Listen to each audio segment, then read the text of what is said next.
Ele riu. Foi um riso curto, seco, sem humor. Um som que saiu antes que ele pudesse pará-lo, como quem solta ar de alguém que já não sabe mais chorar.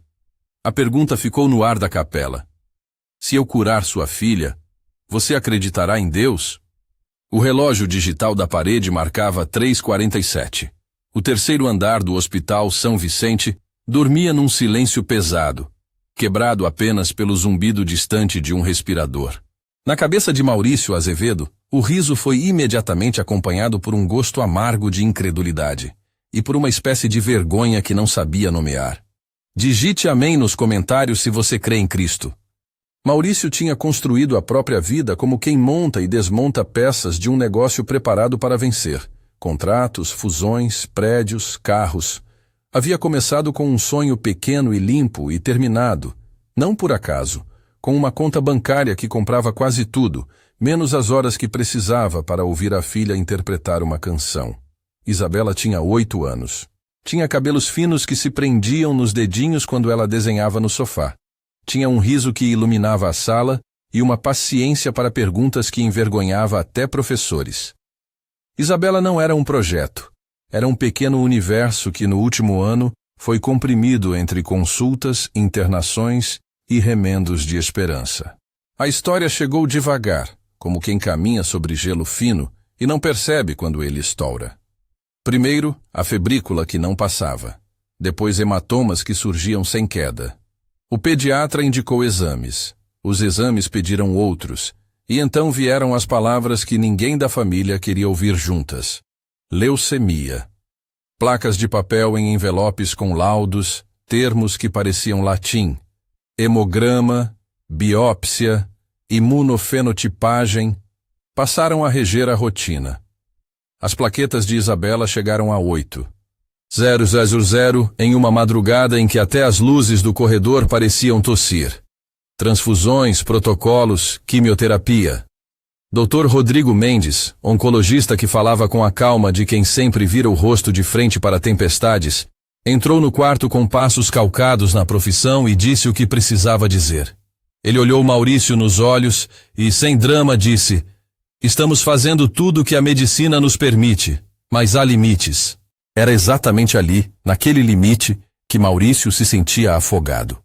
Ele havia chamado os melhores, consultorias médicas, especialistas de fora do país, aparelhos que brilhavam como promessas tecnológicas. Gastou noites e recursos que fariam inveja a muitos hospitais. Nada trouxe a cura. Enquanto isso, Helena, a esposa, sentia-se desfiar-se entre o papel de mãe e o de testemunha silenciosa daquele homem que havia aprendido a controlar o mundo com um telefone. Carmen e Joaquim, avós, rezavam como quem costura o tempo, pedaço por pedaço, ancorando-se em memórias de Isabela ainda pequena demais para saber o que era o medo. As lembranças vieram em ondas nos corredores do hospital. O primeiro rabisco colado na geladeira, o dia que Isabela insistiu em colocar os sapatos do pai para ir trabalhar com ele, a risada que virou promessa: "Quando eu crescer vou ser igual a você, papai." E a culpa de Maurício por ter perdido recitais, por ter trocado presenças por contratos. Ele vinha percorrendo todos os cantos possíveis tentando resgatar a filha. E ali, no ápice do esforço, percebeu que havia um vazio que o dinheiro não preenchia. O rosto dela pedindo apenas a presença dele, e não uma solução financeira. Na primeira madrugada em que a esperança parecia ter sido encolhida até caber na palma da mão, Maurício levantou-se do banco duro do corredor e foi à capela. A capela do hospital tinha velas elétricas, cadeiras enfileiradas e um crucifixo que parecia pequeno demais para segurar tanto pedido. O cheiro era uma mistura de sachês de limpeza e incenso deixado por alguma visita de madrugada. Uma claridade pálida entrava pela janela lateral. Ele não tinha ido rezar, pelo menos não com as palavras prontas. Foi buscar silêncio, pedir água para a sede que nem sabia se existia. Caminhou até o primeiro banco e sentou-se, as mãos espalmadas no joelho, a gravata ainda no bolso, a gravata que mais representava a vida de antes do sofrimento. Não esperava encontrar ninguém. Mas quando a porta da capela abriu e uma figura entrou, Maurício notou algo que não se encaixava com a pressa do hospital. O homem estava vestido de modo simples, sem roupa que denunciasse cargo ou posição, com os sapatos gastos e o rosto tranquilo como o de quem não carrega pressa. Veio até o banco onde Maurício estava e se sentou no banco da frente. Não houve apresentação nem formalidade. O silêncio continuou por alguns segundos que pesaram como horas. Se eu curar sua filha, você acreditará em Deus? A pergunta caiu como pedra num espelho. Foi curta, direta, sem rodeios. Maurício percebeu que o som do riso nasceu de algo mais profundo do que escárnio. Era uma defesa, uma armadura que o hábito construíra contra o que ele achava ser impossível. Riu porque acreditar depois de ver tanto fracasso parecia, de certa forma, trair a ciência que ele tanto respeitara. Riu porque não sabia como rendição caberia num projeto de vida que sempre exigira controle. Riu para esquecer a dor. Isso é uma pergunta retórica? Murmurou, ainda segurando o riso, como se o som aliviasse a tensão dos pulmões. Você espera que eu mude de uma hora para outra? Que eu entregue tudo por promessa? O homem virou-se levemente, apenas o suficiente para que Maurício enxergasse os olhos. Tranquilos, firmes, com uma espécie de bondade que não precisava de discurso. Não é sobre promessas, disse ele. A voz não era alta.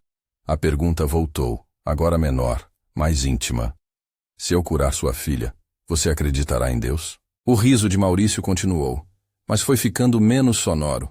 Por trás da incredulidade havia também cansaço, desespero e uma ponta de vergonha por ainda ter que lidar com o inexplicável depois de tanto investimento. Ele relembrou todas as vezes que pensou ter chegado ao limite, todas as noites em que pagou por soluções que prometeram milagres e se mostraram paliativos. A pergunta ativa do estranho era uma faca que exigia resposta, e ele não tinha uma que o satisfizesse. O homem permaneceu calmo, não implorou, não pressionou. Olhou para Maurício com algo que parecia mais compaixão do que curiosidade. Por fim, apenas disse: Eu posso. E você? Maurício riu de novo. O riso foi a forma que encontrou para não chorar ali mesmo, em público. Riu porque era mais simples do que abrir mão do orgulho. Riu porque a fé era uma moeda que ele não sabia gastar. Riu enquanto sentia as paredes da capela apertarem-se ao redor. Riu e pensou na peça que buscava por todo o hospital. Nos médicos, nos exames, nos números que até então tinham sido as linguagens mais honestas que conhecia. A resposta ficou no ar. O homem não forçou mais. Levantou-se devagar, como quem não quer arrebentar o fio de conversa que ficou por terminar. Sem dizer nome, sem se identificar, caminhou até a porta. Antes de sair, olhou para Maurício e acrescentou quase num sussurro: Eu não peço que você me acredite, peço que você me procure. E desapareceu na noite do corredor, tão simples quanto aparecera. Maurício ficou ali, encore de um riso que agora doía. Aproximou-se do púlpito, tocou a madeira fria e sentiu uma mistura de pavor e esperança. As palavras do homem não responderam às contas do banco nem mudaram os exames. Mas algo começava a se mover dentro dele, como se um tambor antigo tivesse marcado um compasso novo. Voltando ao quarto 407, o corredor parecia mais longo do que a ida. A luz de emergência lançava sombras que se esticavam nos rodapés. A porta estava entreaberta. Helena segurava a mão de Isabela, e os olhos da menina, por um instante, se voltaram para ele com a mesma confiança de quando pedia para comer sorvete antes do almoço. Era uma cena tão pequena que cortou o homem grande que desfrutara do mundo. Ela sorriu como quem ainda tem planos simples. Ela dormiu melhor há pouco, disse Helena, numa voz que misturava cansaço e surpresa. Fez um movimento, comeu um pouco da papinha que a enfermeira trouxe. Havia um nó de incredulidade na fala dela, como se tentasse medir a realidade pelo tônus de voz. O monitor marcava ritmos que, por dias, tinham sido montanhas a escalar. Pulsações, saturação, a curva das plaquetas. Maurício aproximou-se do visor, as mãos trêmulas demais para serem do homem que fechava contratos. Um técnico tinha deixado papéis sobre a mesinha. Laudo, anotações da manhã, resultados de uma biópsia que antes dera diagnóstico fechado. Naquele momento, Os números não pareciam suficientes para explicar nada. Ainda assim, Maurício leu o que todos haviam lido tantas vezes. O primeiro laudo com a palavra que ainda doía, leucemia. O segundo, com anotações das transfusões. E uma carta, provisória, marcando a continuidade dos protocolos. Não havia naquele instante qualquer confirmação científica de milagre. O que havia era um corpo que reagia a estímulos mínimos e um sopro de esperança que no peito de Maurício fazia barulho. Pequeno, insistente, convidativo. Ele sentou-se à beira do leito e tomou a mão da filha, sentindo os ossinhos de criança que novamente tinham calor. Isabela abriu um olho e murmurou, numa palavra que saía como sussurro de sonho: Papá. Aquele nome era simples demais para carregar o peso da dúvida, e ao mesmo tempo, carregou tudo. No mesmo dia, e mais explicitamente nas horas que se seguiram, a rotina médica continuaria exigente. Mas naquela madrugada, naquele retorno do encontro à capela, Maurício sentiu que algo havia mudado. O ciclo de medo que o drenava mostrara uma fresta. Ele não sabia o que viria depois.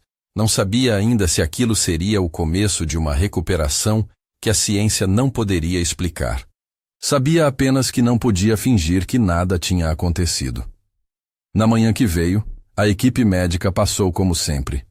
Dr. Rodrigo entrou com a marca de quem não permite ilusões fáceis, mas com olhar atento. Temos que acompanhar volume de plaquetas, resposta à quimioterapia, sinais de infecção, explicou, a linguagem técnica aquecendo-se de preocupação e profissionalismo.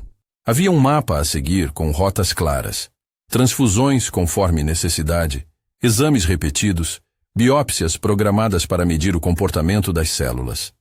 Machado, o enfermeiro-chefe, anotou medicações, horários, doses. Tudo continuava com a precisão de sempre. Mas, dentro da sala, havia também olhares que se demoraram por um segundo além no rosto de Isabela. Como se a humanidade dos que cuidam permitisse-se um pequeno espaço para sentir o milagre antes que os laudos o validassem. Maurício passou a vigiar cada gesto médico como um marinheiro que retorna ao convés após tempestade. Não buscava controlar o mundo por números. Buscava dar seu tempo àquilo que acontecia. Em conversas curtas com doutora Mariana Souza, hematologista, ouviu termos que prenunciam cautela, remissão parcial, resposta incompleta, a necessidade de repetir os exames. Havia uma voz na doença que dizia: não conte com nada até os laudos. Ao mesmo tempo, havia uma outra voz, aquela palavra curta do homem da capela, que dizia: confie. Duas linguagens diferentes, uma científica e outra de fé, convivendo no mesmo espaço de uma família exaurida. Os dias seguintes foram feitos de pequenas coisas. Isabela rindo de um desenho animado, uma enfermeira que trouxe um ursinho, uma sonda removida por facilidade momentânea. Maurício começou a perceber valores. Não a prioridade habitual de negócios e resultados mensuráveis, mas coisas que não tinham preço. O som da respiração tranquila da filha, o cheiro do cabelo dela quando ele o beijava na testa. Cada detalhe pequeno era uma moeda que Maurício aprendia a contar de novo. Em meio ao turbilhão, a figura do homem da capela não saía completamente de sua mente. Maurício procurou por ele nos corredores, perguntou discretamente a capelães e a voluntários. Descreveu o homem para poucos, achando estranho sentir-se tímido como um adolescente diante de uma revelação. Ninguém parecia tê-lo visto com clareza. Era como se uma visita tivesse passado por ali sem aviso. Algumas enfermeiras lembravam de um senhor simples, que rezara por algumas famílias naquela noite. Outras disseram nunca tê-lo visto. A incerteza alimentou tanto o ego quanto o medo. Teria sido fruto de uma noite de exaustão? Um devaneio? Ou algo maior tocara aquela madrugada? Enquanto esses pensamentos se formavam, o hospital seguiu com sua rotina de salvamentos e perdas. Em momentos de ansiedade, Maurício lembrava-se do riso que dera, do próprio escárnio como defesa, e sentia vergonha. Era uma vergonha que o empurrava para frente. Não uma vergonha paralisante, mas aquela que obriga a reparar. Ele começou a frequentar a capela outras noites, não para exigir provas, mas para abrir o peito a uma possibilidade que não se enquadrava nas tabelas do Excel. Encontrou lá pessoas que não lhe pediam resultados financeiros, mas que, com simplicidade, ofereciam companhia e orações. Havia um capelão, Pastor Miguel, que conversou com ele sem julgamentos, apenas presença. A fé não é um mecanismo de controle, Maurício. É uma entrega que muda o coração antes de mudar as circunstâncias. Maurício escutou e não respondeu de imediato. Não porque discordasse, mas porque aprender a aceitar era um ofício que exigia tempo. O que mudou, antes mesmo de qualquer número, foi a postura do homem que sempre calcou seus passos no mundo dos contratos. Ele passou a dividir mais as noites com Helena, passou a recusar algumas reuniões que antes ocupavam suas madrugadas. As conversas entre o casal ficaram mais claras, menos recobertas por justificativas. Helena via o marido voltar de seu silêncio com o rosto mais leve, e aquilo criou espaço para reconciliar falas guardadas, pedidos de desculpas, mão estendida, memórias de um tempo em que o outro era prioridade e não instrumento. Certo fim de tarde, com as cortinas do quarto ajeitadas para não deixar o sol bater direto nos olhos de Isabela, Maurício pegou a filha no colo como há muito não fazia. Ela estava mais magra pelos tratamentos, mas havia um brilho nos olhos que, para ele, era a prova de que algo ali não era apenas rotina médica. Enquanto segurava a menina, lembrou-se da pergunta que o fizera rir. Você acredita em mim agora? Ressoava como convite e desafio. A resposta naquele momento não foi uma palavra. Foi um gesto. O peito que se abriu para admitir que talvez houvesse caminhos além dos que ele controlava. Mesmo assim, a razão pedia cuidado. Havia exames a serem repetidos, hematologistas a convencer com laudos objetivos. Ele queria entender, racionalizar, confirmar. Os relatórios médicos ainda estavam para ser reavaliados. A promessa do inexplicável não se concretizaria até que as biópsias fossem feitas outra vez e os números mostrassem algum padrão de regressão das células malignas. Em reuniões com a equipe, que tratou Maurício com respeito e firmeza, ficou claro que eles não negavam nada abertamente, mas também não exaltavam milagres. Dr. Roberto Andrade, especialista convidado, comentou com seriedade.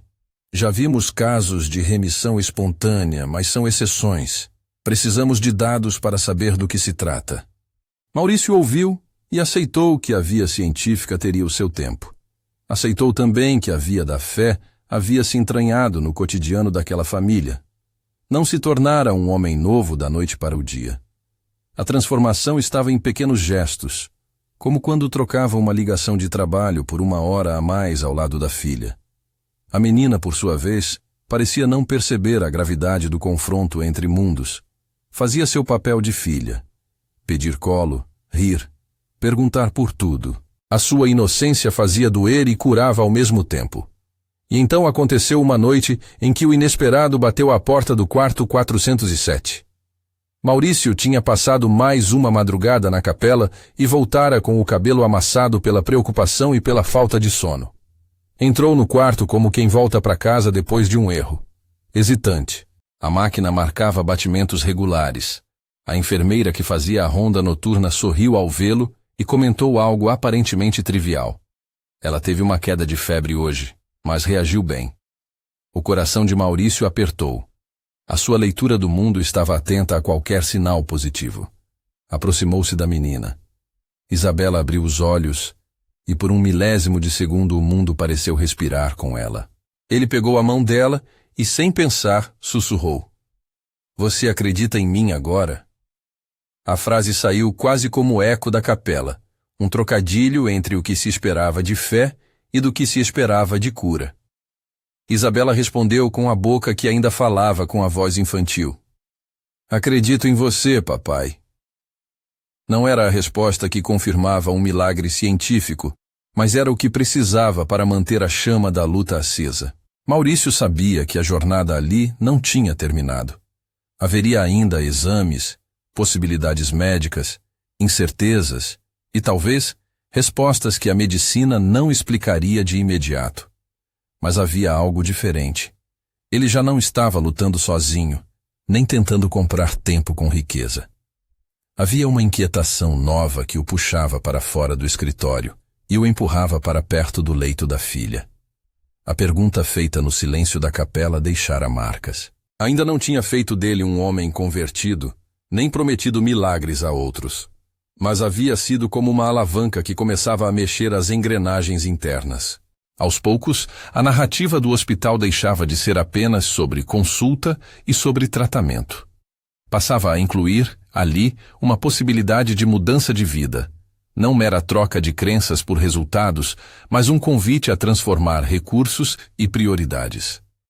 Maurício começou timidamente a pensar em algo que nunca considerara antes: usar parte do patrimônio para atender não só a sua família, mas outras crianças como Isabela.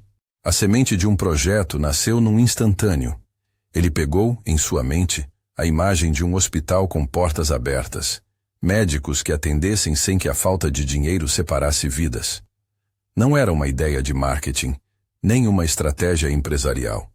Era uma resposta prática à sensação de que a misericórdia tinha que ser convertida em gestos palpáveis. Ainda naquela noite, antes de adormecer numa cadeira ao lado do leito da filha, Maurício ouviu passos no corredor. Pensou brevemente no homem simples da capela e sorriu por dentro, não de escárnio, mas de curiosidade. Talvez fosse coincidência que na madrugada em que a filha deu sinais mínimos de melhora, suas prioridades começassem a mudar. Talvez. Mas a sensação de que algo maior podia estar trabalhando com e através dele não o abandonou. A história, no entanto, estava apenas começando a desenrolar nuances. Havia vozes médicas ainda cautelosas, havia laudos a serem repetidos. Havia uma família inteira presa entre fé e razão tentando não quebrar-se. Maurício sabia que havia feito uma escolha interna, a de ouvir a pergunta até o fim. Ainda não havia respondido com palavras definitivas para aquele homem anônimo, e mais importante, não sabia se precisava de uma prova para crer, mas sentia a transformação pequena e concreta que se fazia nas coisas, nos hábitos, nas prioridades, na paciência. Na manhã seguinte, sob a luz pálida que entrava pela cortina, quando a equipe médica veio para checar sinais e anotar dados, Maurício se levantou e foi procurar os resultados dos exames que ainda seriam repetidos. Havia uma ficha marcada para biópsia e, junto com ela, uma requisição para acompanhamento de plaquetas nas próximas 48 horas. Ainda não havia espaço para celebrar. Apenas passos precisos, a rotina da ciência batendo na porta da esperança. Ele leu as palavras e respirou fundo. A pergunta ainda ecoava. Você acredita em mim agora? Maurício não sabia responder plenamente. Não com certeza absoluta, mas sabia de outra coisa. Estava disposto a descobrir o significado daquela pergunta não só enquanto pai, mas também como homem capaz de transformar dor em compromisso. E foi nesse ponto, entre a coragem de procurar respostas e a abertura para algo que transcende planilhas, que a história encontrou um entrecho. Não a conclusão do milagre, nem a prova científica, mas a germinação de um caminho que mudaria não apenas sua família, mas a cidade inteira. As próximas horas trariam ruídos de máquinas, conversas em tom oficial. E talvez, se a vida permitisse, sinais que forçariam os especialistas a adotar uma postura de surpresa. Mas naquele corredor, naquele quarto e naquela capela onde o relógio marcara 3h47, tudo parecia prometer que algo maior havia começado a se mover. Na manhã seguinte, quando as enfermeiras começaram a anotar dados e a rotina hospitalar retomou seu compasso, algo nos números começou a levantar sobrancelhas. Não foi um único sinal dramático e imediato, foi uma sequência de pequenas mudanças que, juntas, cessaram de ser triviais. As plaquetas, que semanas antes deitavam-se perigosamente em torno de 8.000, mostraram uma curva diferente, 28.000, depois 54.000, e em menos de 48 horas, um pico que ninguém havia ousado esperar tão cedo, 95.000. Não era a normalidade completa, mas era uma remontagem de vida que os laudos não previam naquele ritmo. Doutora Mariana Souza entrou no quarto com seu caderno de notas e um olhar que misturava ceticismo e curiosidade. É prematuro falar em remissão, disse com a cautela que a profissão exige. Mas há uma resposta muito acima do que esperávamos neste intervalo. Vamos repetir a biópsia e acompanhar de perto. Havia em sua voz o profissional que precisa domar a esperança com prudência. Do lado de fora do consultório, Dr. Roberto e Dr. Rodrigo trocaram impressões em low voice, respeitando o espaço da família, mas já sentindo que aquilo ultrapassava protocolos simples. Quando os resultados da nova biópsia chegaram, análise histológica revisada, método e laudos checados 2 vezes por laboratórios independentes, a palavra que apareceu nas páginas foi ao mesmo tempo precisa e desconcertante. Ausência de células blásticas em amostras recentes. Critérios criteriosos que apontavam, naquele momento, para uma regressão significativa do processo maligno. Não é normal, afirmou o Dr. Roberto, sem colorir a fala com teorias. Já vimos remissões espontâneas, raras e compreendidas de maneiras diferentes, mas o que temos aqui precisa ser estudado. Não podemos afirmar causas sem investigação. Ele usou todas as palavras do Manual da Prudência. Ainda assim, quando fechou a pasta, a mão tremia só um pouco, como se a ciência também sentisse o peso do inexplicável. A notícia não se espalhou como incêndio. Não era hora de manchetes. Foi antes uma onda que foi alcançando rostos. A enfermeira que arrumava o leito e que, no corredor, não conteve o olhar. A técnica de laboratório que passou anotações para o médico-chefe. O capelão que veio discretamente oferecer palavras de conforto. Entre profissionais, houve um misto de surpresa e responsabilidade. Reconhecer o fato sem convertê-lo em espetáculo. O hospital que habitava rotinas de vida e morte tinha agora um acontecimento que chamava a humildade. Maurício, que até ali vinha medindo cada passo pela régua dos números, leu os relatórios com uma atenção nova. Não foi euforia. Foi reconhecimento de que algo havia mudado na paisagem de sua família. Ele andava diferente pelos corredores, com passos menos apressados, como quem aprendeu a ouvir o silêncio entre um bip e outro. Helena, que há meses vivia como se o fôlego dependesse de monitor, deixou cair o corpo numa cadeira e chorou sem som.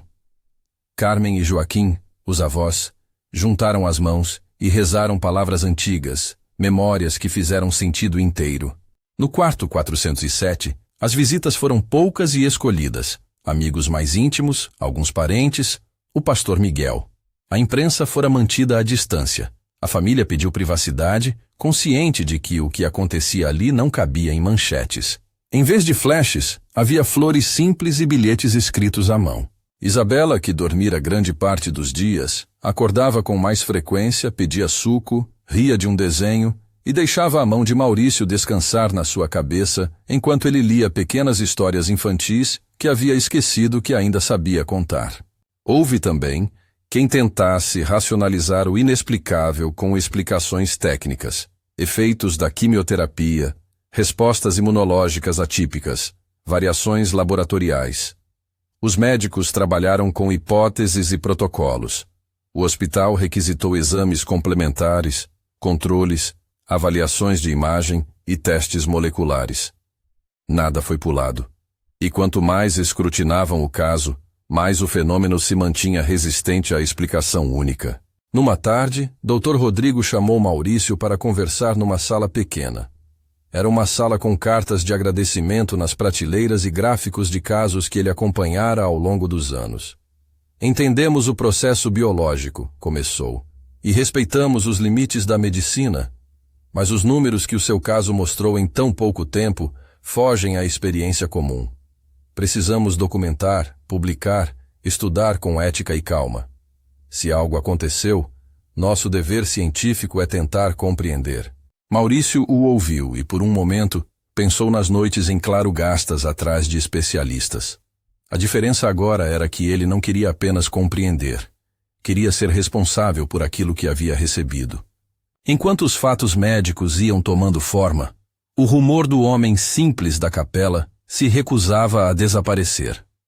Maurício procurou-o em pensamentos, ia até a capela nas noites em que Isabela dormia e sentava-se para ouvir. Em algumas ocasiões, Encontrava pessoas que lembravam vagamente de um senhor que passou pedindo bênçãos. Em outras, nada. Era como se a presença tivesse sido pontual e suficiente. Ele não tinha provas para apresentar.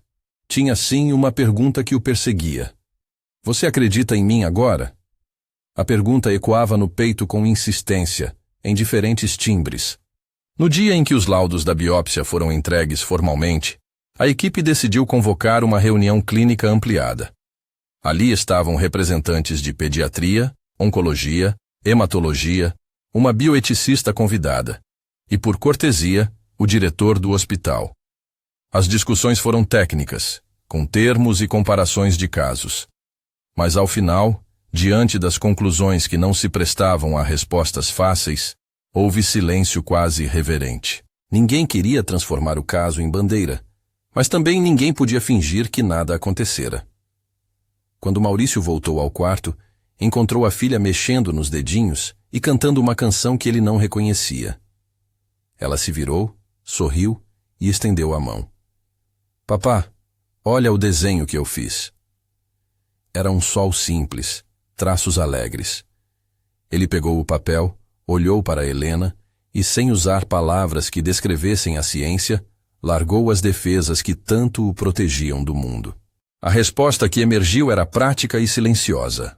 Cuidar, agradecer, transformar. Nas semanas que se seguiram, a família decidiu que algo precisava ser feito com o que tinham. O que mudara não era apenas o estado de saúde de Isabela. Era uma urgência moral que nascera de um encontro. Maurício, que durante anos definira metas econômicas com a frieza de um balanço, passou a ter uma visão diferente sobre riqueza. Ela não era só acúmulo, mas instrumento. Se a vida lhe fora devolvida numa medida inesperada, parte desses recursos deveria virar serviço. Assim nasceu o projeto que mudaria a cidade. A ideia de um hospital infantil gratuito, com ênfase em oncologia pediátrica e atendimento integral, medicina, apoio psicossocial, reabilitação, educação para famílias. O nome que escolheram foi São Lucas. Não por estratégia de marketing, mas como símbolo. O médico que escreve sobre cura, cura que se faz também nas mãos que servem. Maurício não anunciou nada com pompa. Primeiro, convocou pessoas que ele respeitava pela competência e caráter. Doutora Mariana como consultora clínica, Dr. Rodrigo como responsável técnico, Pastor Miguel para mediar o diálogo comunitário e uma administradora hospitalar com experiência em projetos sociais. O caminho não foi simples. Havia debates sobre modelo de gestão, sustentabilidade financeira, parcerias público-privadas, conformidade legal. Maurício teve que aprender a ouvir de novo. Ouvir médicos, gestoras, enfermeiras, representantes da comunidade. Aprender a abrir mão de decisões imediatas em favor de construção compartilhada foi para ele mais difícil do que qualquer fusão que já comandara. Mas havia também um combustível novo, a convicção de que recursos existiam para mais do que caprichos. No lançamento do projeto, numa reunião pequena com doadores, responsáveis técnicos e líderes comunitários, Maurício foi direto. Não houve discurso enfático. Ele narrou com simplicidade e honestidade o sucedido. Descreveu o cansaço, as noites sem sono, a pergunta que havia ouvido numa capela às 3h47 da manhã e o riso que isso provocara.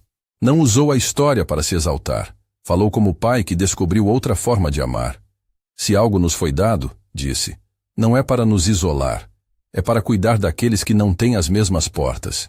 Pediu apoio técnico e financeiro, mas também pediu algo mais difícil, responsabilidade.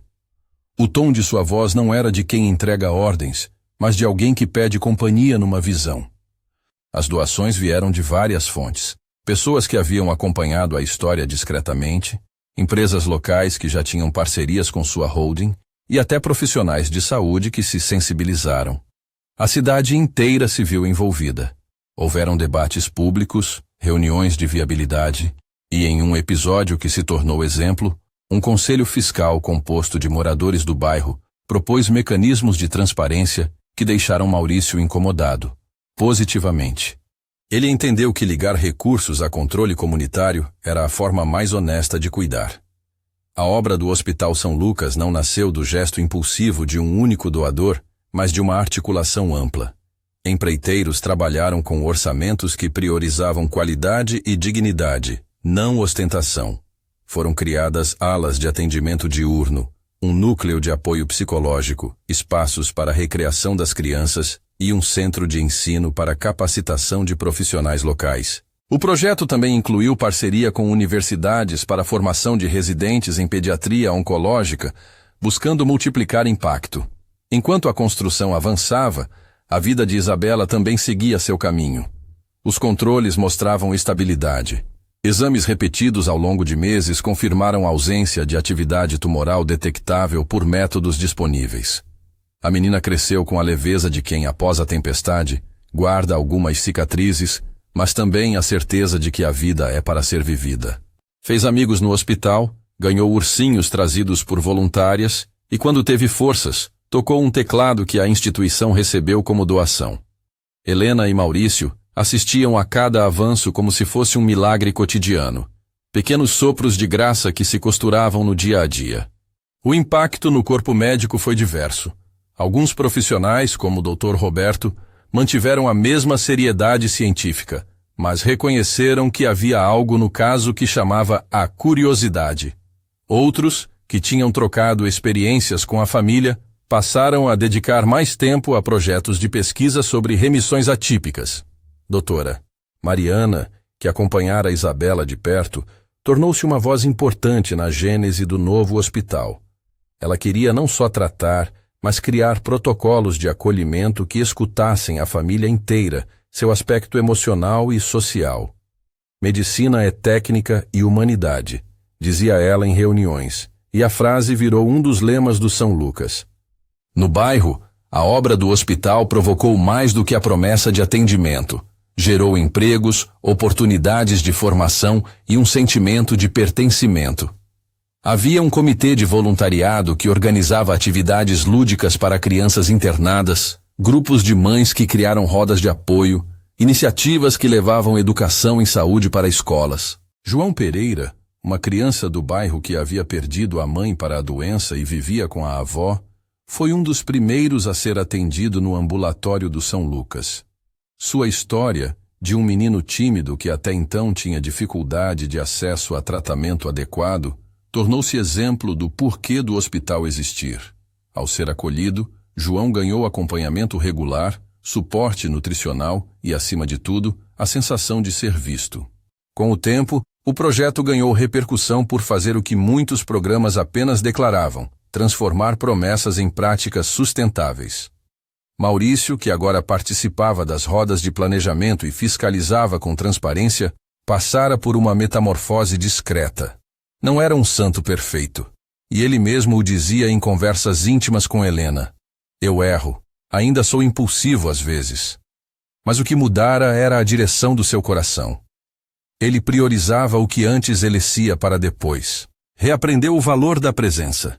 Estar nos aniversários da filha, atender ligações que não fossem de trabalho em intervalos previamente estipulados, participar de grupos de pais para entender melhor as angústias que as famílias viviam. Houve resistências, como em toda transformação de escala.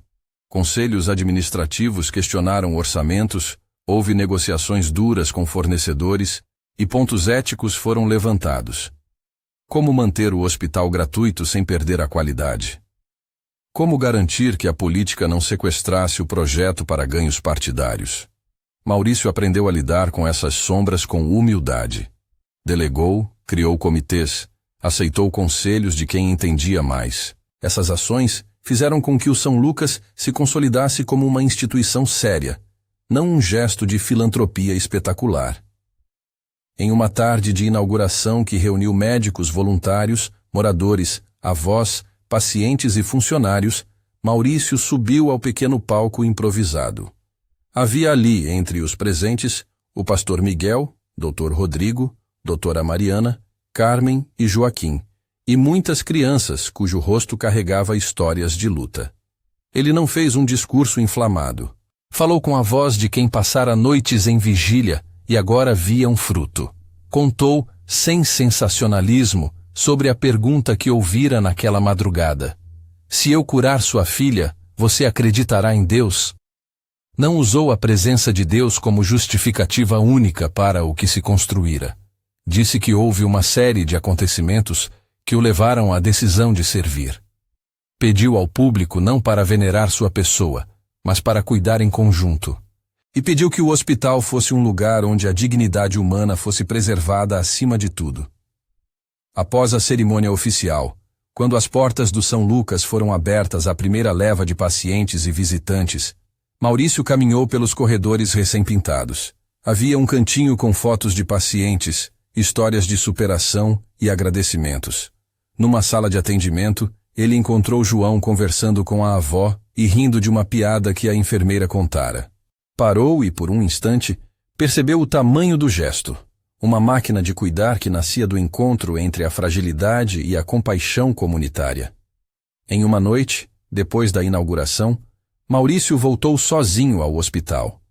Aquelas horas tinham um silêncio diferente, não mais o zumbido denso de antes, mas um conforto que vinha do serviço começado. Foi até a capela, onde tudo havia começado, e sentou-se. A madeira do banco lembrava-lhe do primeiro riso que soltara. Ele fechou os olhos e, antes que percebesse, uma prece saiu de sua boca, simples. Senhor, obrigado por permitir que eu veja minha filha crescer, que eu não desperdice o que foi dado. Não foi uma oração retórica. Foi um pedido tão prático quanto as planilhas que costumava assinar. Dá-nos sabedoria para administrar o bem. Ao levantar-se para sair, ouviu passos. Não eram muitos. O corredor estava quase deserto. A figura que entrou na capela caminhou sem pressa, e por um segundo, Maurício reconheceu o modo de andar que lhe fora familiar naquela madrugada de desespero. O homem simples cruzou o corredor e sentou-se no banco à sua frente. Não houve surpresa exagerada, nem teatralidade. Era como reencontrar uma presença que já fazia parte daquela trajetória. O olhar do homem pousou em Maurício com a mesma serenidade de antes. Havia algo que ia além das palavras, um convite à honestidade. Ele não disse, eu disse. Não precisava. Em vez disso, falou com a mesma simplicidade que havia marcado a primeira conversa. Você fez algo com o que lhe foi confiado. A frase foi mais observação do que elogio. Maurício sentiu uma pressão nos olhos, não apenas por emoção. Era uma mistura de alívio e responsabilidade. Começou ele, hesitando. Procurou no rosto do homem um sinal, uma confirmação. O homem sorriu. Nada extravagante, apenas um sorriso que envolvia ternura. Você acredita em mim agora? Repetiu a pergunta que havia rompido a noite meses atrás. A pergunta não veio como exigência, veio como convite a uma resposta honesta.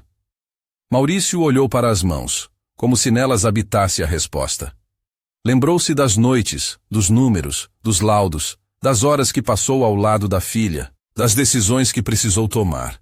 Pensou em todas as vidas que agora teriam mais chance por causa do hospital, e reconheceu o ponto de inflexão que aquela madrugada reservara. Levantou-se devagar, como quem se curva ao peso do que se promete, e deixou as palavras saírem com a clareza de quem passou por prova. Sim, disse ele sem nenhum gesto grandioso. Acredito, não apenas por cura, mas porque aquilo que me foi dado me chamou para servir. Acredito na responsabilidade de usar o que tenho para os outros. Acredito que houve algo maior que me tocou. Não sei explicar tudo.